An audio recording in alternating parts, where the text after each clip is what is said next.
بسم الله الرحمن الرحيم نحمده ونصلي ونسلم على رسوله الكريم أما بعد السلام عليكم ورحمة الله وبركاته.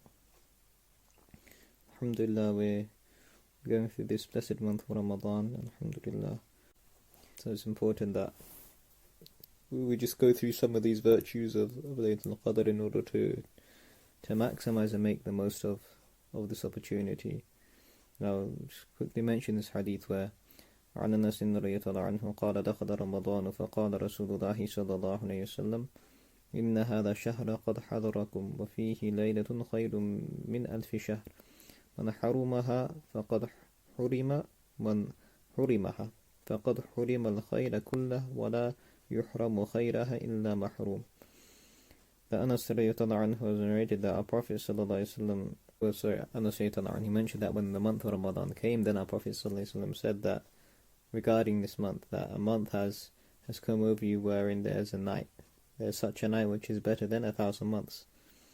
And whoever misses such a night, then such a person has been deprived of all that is good. And the only person who can be deprived of this special night is someone who is basically very unfortunate, someone who is really unfortunate. And there's no doubt in regards to the misfortune of a person who's deprived. We can say this person deprives himself from the blessings of Laylatul Qadr. And if a person logically thinks about it, then it should be very easy to gain the reward of Laylatul Qadr, which is 83 years worth of worship. So if you think about it, throughout the entire year, how we spend our nights, then it's obvious that if our Prophet ﷺ has given us this hint that in the last 10 nights of Ramadan, there's this special night awaiting. It's only 10 nights in comparison to the entire year. How many nights do we go through? About 365, days and nights in a year. So if you take 10 from that, then you've got 355 basically nights to live it as normal basically. So why not just use these 10 nights to really maximize and use the opportunity well. So despite that, it's obvious that because due to a lack of interest, there's no urge in the heart, and the only time a person will make the most of this opportunity is if there's this urge present in the heart, and if there's interest present. So if there was this interest present, and if there was this urge in the heart, then even if a person had to do 1,000 nights of worship, that will become very, very easy.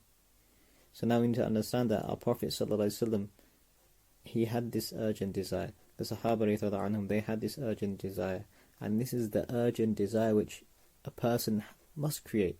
This is something which we have to create.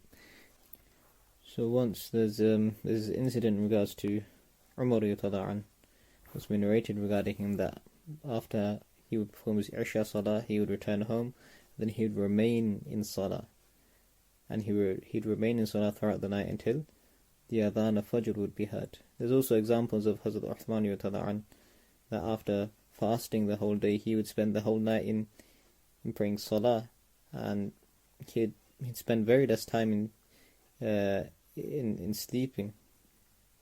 So he'd only sleep for about just a light kip during the first third of the night. And it's very well known that he would recite, it's been mentioned, the entire Quran in a rak'ah. That's what's been mentioned regarding Hazrat Uthman radiallahu anhu. Now, so when we hear this, we find that very difficult to comprehend and very difficult to believe. But one thing that a person has to understand is that, number one, these people, they had this love and this urge and this desire to do good a'mal and to do good actions. And another thing is that they were very proficient in reciting the Quran, and they were very good at when it came to reciting khatam after khatam after khatam. So now when a person understands that a person has this desire, like for example, if there's a person who has a desire to play PlayStation all night, or a person has a desire to spend the whole night watching films or messing around on the laptop or on the smartphone, then that's something so easy to understand why it's enjoyable to the heart. So they'll easily do it. Why? Because the interest is there, the urge is there, they want to do it. So in the same manner, the Sahaba anhum, our Prophet ﷺ, and our pious elders, they had this same level of urge and interest for reciting the Quran, for engaging themselves in the ibadah of Allah Ta'ala, for praying long rak'ats. So this is something, obviously it doesn't come naturally, but it's something which a person has to build towards, and it's something that the more and more a person engages themselves in good actions, then the more and more, inshallah ta'ala, this love will be created, this desire will be created, and this contentness in the heart will be created, that naturally a person will just want to turn to Allah ta'ala, naturally a person will just want to turn to the Quran and recite. So this is one of the purposes, and this is one of the, you say, the aims of Ramadan, that we try and create this ability by engaging ourselves in good a'mal, good actions, whereby inshallah ta'ala, if we create a habit in the month of Ramadan, then inshallah ta'ala there's great hope that this habit will last us for the entire year afterwards, inshallah ta'ala. So may Allah ta'ala gives us the tawfiq to benefit, inshallah ta'ala, and may Allah ta'ala gives us the tawfiq to, inshallah ta'ala, create these good habits within our heart, and also to use these habits, inshallah ta'ala, to capture Laylatul Qadr, inshallah ta'ala, to find Laylatul Qadr and earn ourselves and inshallah acquire ourselves a great and big reward, inshallah ta'ala.